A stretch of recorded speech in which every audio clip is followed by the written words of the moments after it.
Welcome to the Postpartum is Forever podcast. My name is Keturah Stoltenberg. I am a mother of 2 young men and a postpartum doula. This podcast is dedicated to all mothers and is a place to hear honest, relatable conversations with the intention of helping mothers feel seen, heard, supported, and valued. I believe that postpartum is forever and that sharing our stories is a powerful way that we facilitate connection with ourselves, our children, and our community. Thank you for being here.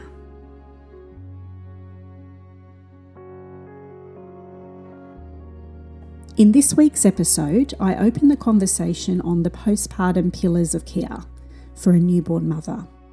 This episode is the first of a 4-part series, and it discusses one of those pillars, which is the Postpartum Diet. It offers education and awareness on the foods that are beneficial for the mother and her baby, and the foods that are not beneficial. I share practical tips and actionable ways to plan, prepare, and ensure that you are set up to feed on warm, comforting foods that feel right and also assist with your healing, recovery, and breast milk supply. This episode offers a bigger picture perspective for postpartum planning and has been designed with pregnant women in mind and those wanting guidance to support a mother in her postpartum. Enjoy the episode. Hello and welcome to the Postpartum is Forever podcast. Today I'm doing a solo episode on postpartum nutrition. In a series of 4 solo episodes, I'm going to discuss the pillars of postpartum care for a newborn mother. What are they? Why are they so beneficial to your recovery? And this is episode 1 in this series. So whilst the focus in the postpartum period is often on a new baby, a new mother's body is also entering a period of healing. Proper rest and replenishment can have significant positive effects on her health for many years to come. So it's worth taking the time to consider and plan for your postpartum. If you are pregnant or know someone who is, you might want to get a pen and notebook to jot down points, as I will be sharing a lot of very practical and helpful tips on the postpartum diet. So the 4 pillars of postpartum care from my perspective as a postpartum doula are rest, nourishing food, nurturing touch and belly binding, and a village of support. We can also list many areas of benefit to those pillars, including time in nature, emotional safety, herbal remedies, and of course other areas relating to traditional cultural practices and personal preference. In this episode, however, I'm putting the spotlight on one of my favourite topics, which is nourishing food, why we need it, how we can approach our postpartum diet, and some of the practical ways we can prepare to be well fed in postpartum. You may have heard it said that food is medicine, and this is especially so in your postpartum. It is a particular time in your life when what you eat matters more than just how much you eat. The first thing I want you to know is that in postpartum you'll be hungry. In fact, very, very hungry and very thirsty as well. And this is especially so if you are breastfeeding. However, it's very unlikely that you will have a free hand nor the energy to be spending time in the kitchen cooking. So I would suggest giving this postpartum pillar a lot of thought before you have a baby in your arms. Worth noting here also is that your partner will be needed for many other tasks, so it's best to eliminate or even supplement this role. There is much disruption to a woman's abdominal activity during pregnancy to make space for a growing baby, and this means that organs need to rearrange themselves. In early postpartum, a woman's tummy might feel similar to that of a washing machine, swooshing around as it agitates and puts its contents back in position. One thing that is certain is that the digestive system of a newborn mother is sensitive and needs wholesome, warming foods and drinks that will help cleanse her uterus, provide energy, and assist her recovery. So it's not just a matter of eating more. even though you will be ravenous, but also actually digesting foods that suit the fragility of the digestive system. Ideally, postpartum food needs to be warm, comforting, slow cooked, nutrient dense, replenishing, and easy to digest. Many traditional cultures understand the principles and elements of a postpartum diet, and what they all have in common is that they understand that the food and drink for a newborn mother needs to be 1. Cooked, which means we avoid things like cold salads, smoothies, and juices. It needs to be sweet. We're not talking about empty calories, but more like puddings, porridge, and stewed fruits. Sweet foods can also include root vegetables such as pumpkin and sweet potato, and fruits like dates, apples, pears, and berries, raw honey, and sweet drinks that include cacao and spices like cinnamon and nutmeg. Third, the food needs to be warm. So again, we're looking at soups, stews, mild curries, porridge, congee, broths, root vegetables, herbal teas, and spices that are warming, such as cardamom, ginger, clove, and nutmeg. And also the food needs to be oily and moist. So think about things like ghee, black sesame, nut butters, and lard, broth with collagen. The following recommendations are a guide to a postpartum diet, which of course can be modified to your dietary and cultural preferences. So let's get into some specifics. So water hydration. Water and hydration are essential to replace fluids lost in labour and birth, for energy and gut health, and for making breast milk. And it would be good to aim for 3 litres per day. So this can come in the form of room temperature filtered water, although if you have access to Kangen water, consider that gold standard for drinking water, and reach out if you'd like to know more about Kangen water. Other preferable drinks would be quality bone broth and non-caffeinated teas and warm chai. Protein is important for muscle repair and energy after birth and is needed to make breast milk. Protein is the building blocks of human life. The amino acids found in protein are essential to every new cell, which makes it an absolute necessity when creating and growing another human. Good sources of protein are pasture-raised meat, as they contain important amino acids, but also can include fish, dairy, eggs, beans, lentils, nuts, and seeds. Worthy of note is that if choosing lentils and other beans, it is important to soak overnight, or at least an hour or more before cooking, to reduce wind and to make them more easily digestible. Iron is important in our postpartum because blood, and therefore iron, is lost during and after birth, and because iron is so important for energy levels and also difficult to get enough from our diet, especially if we don't eat red meat. The last thing a new mother needs is to be extra tired from lack of iron, so iron is a particularly important consideration.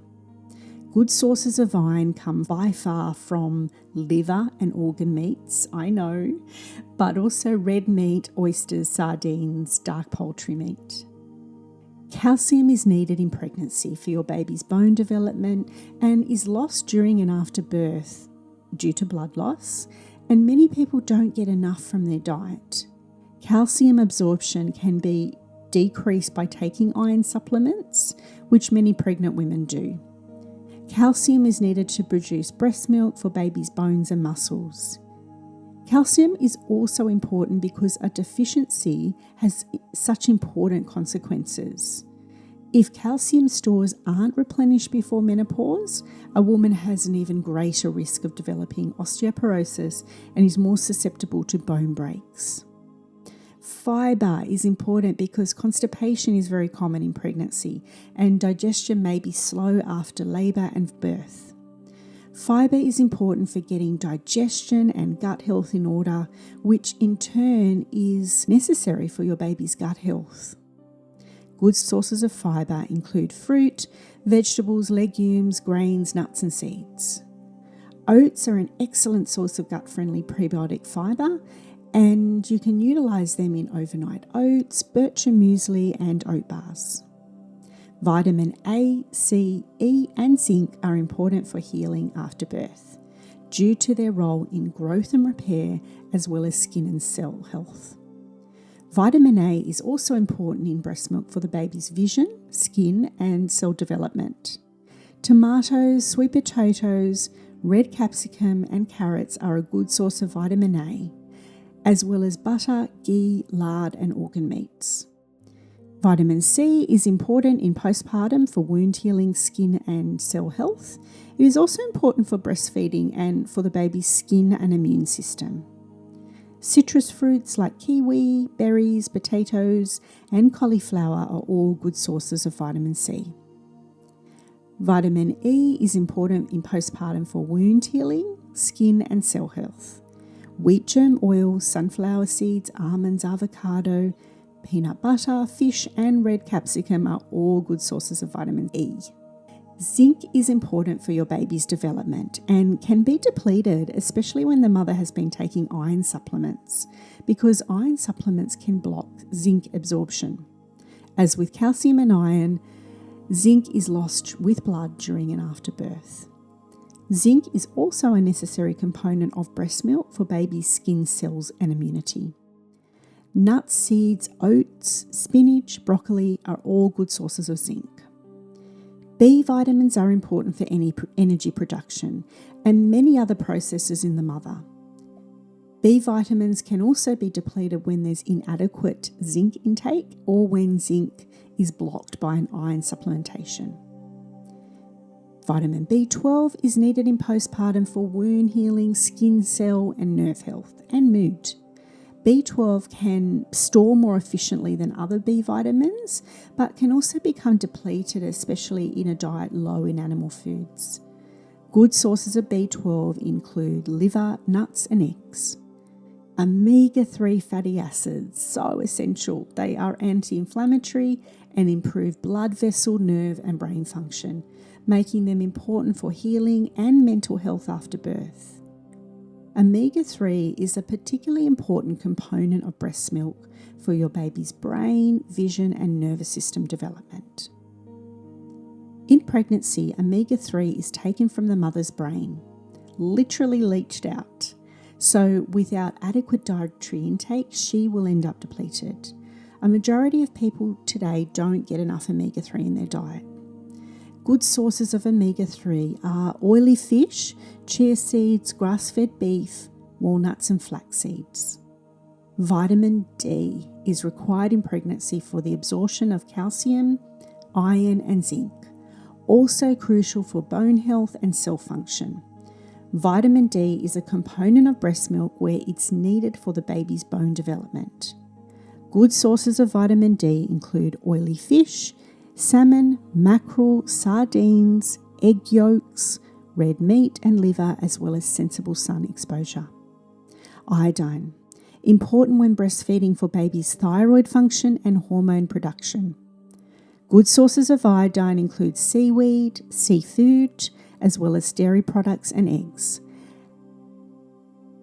That's a lot of information, I know, and certainly not designed to overwhelm.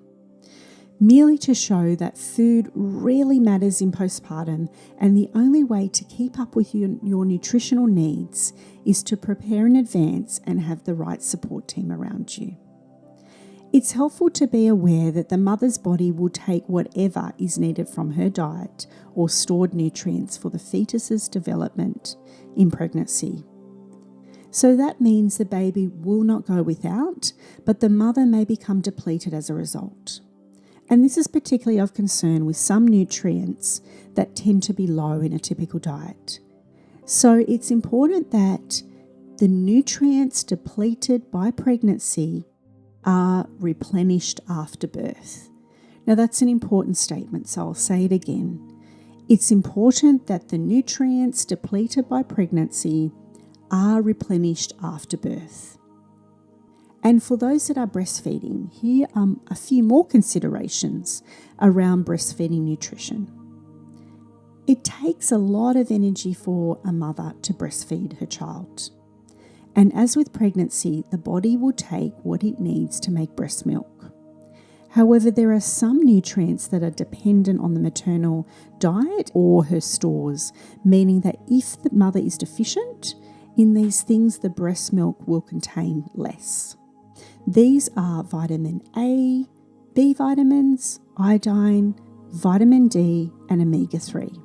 A lactating woman will need an additional 2,000 kilojoules or 500 to 700 calories extra per day, which is the equivalent of either a whole meal or a few substantial snacks. How much you actually need would vary depending on how much physical activity you do and how much milk you're producing. Whereas with other nutrients, calcium for example, there will always be enough in the breast milk. So for more perspective, it takes around 225 calories to produce 1 cup of breast milk. Yes, you heard that right.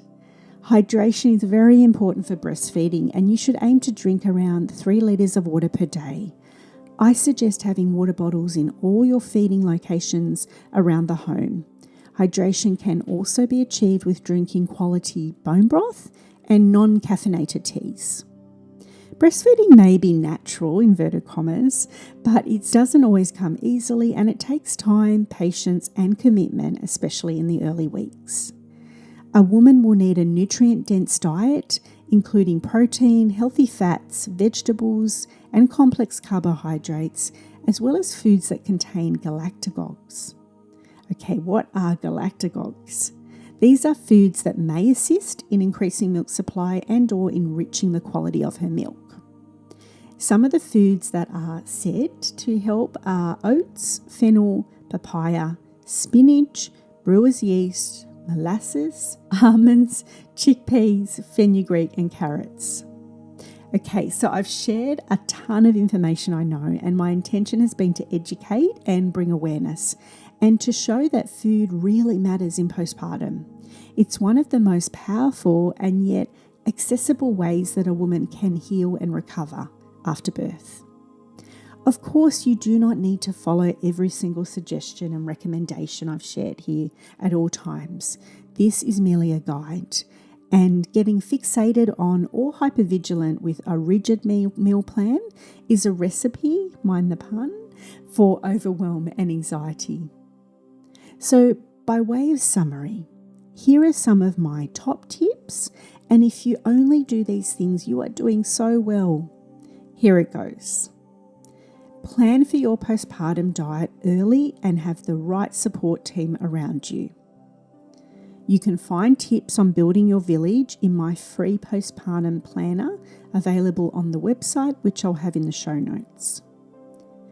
Write a list of the most important ingredients you'll need, and if suitable, purchase them in the last 4 weeks of pregnancy, especially pantry staples and frozen goods, and most meals will freeze well for 3 months. Create a draft menu plan for the first few weeks postpartum. Make sure your partner, anyone else you live with, and visitors know what your intentions are for postpartum eating and know where everything is and how to defrost and reheat meals if needed. Consider a specialised postpartum service for stocking your home with the most nutritious food possible. Postpartum recipe books. I'll put some of my favourite books in the show notes. Bookmark websites of your favourite recipes. Consider a regular fruit and vegetable box delivery so that you are regularly having fresh food on hand for snacks and healthy vegetables to add to meals. If you are in Sydney, we recommend organics only. Have a basket of snacks, fruit, tea and water in your bedroom, your baby's room, in your car, nappy bag and wherever else you'll be spending time.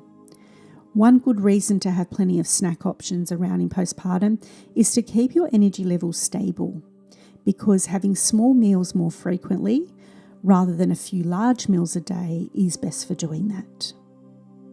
Other ways to keep your energies up is to have protein and fibre with each meal and choose low GI carbs.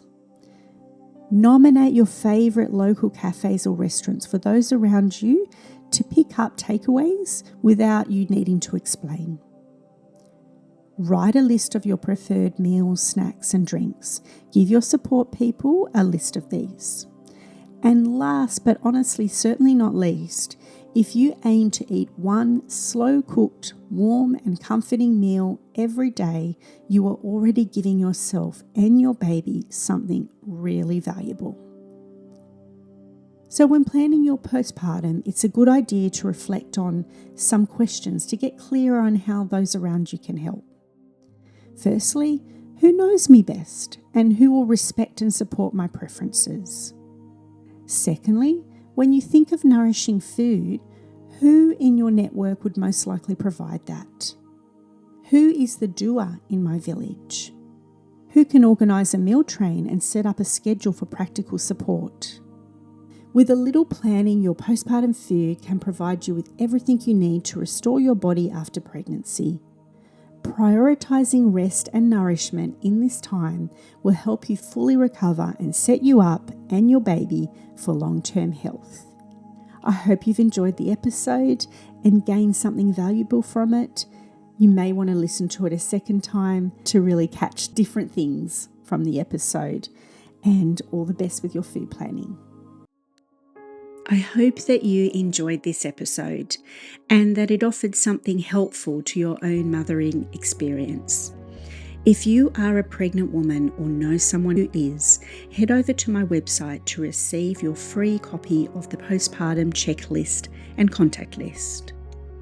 And if you'd like to be better prepared for your postpartum, both practically and mentally, purchase the Peaceful Postpartum ebook, a 52-page interactive guide on what you need to know and what matters most in postpartum.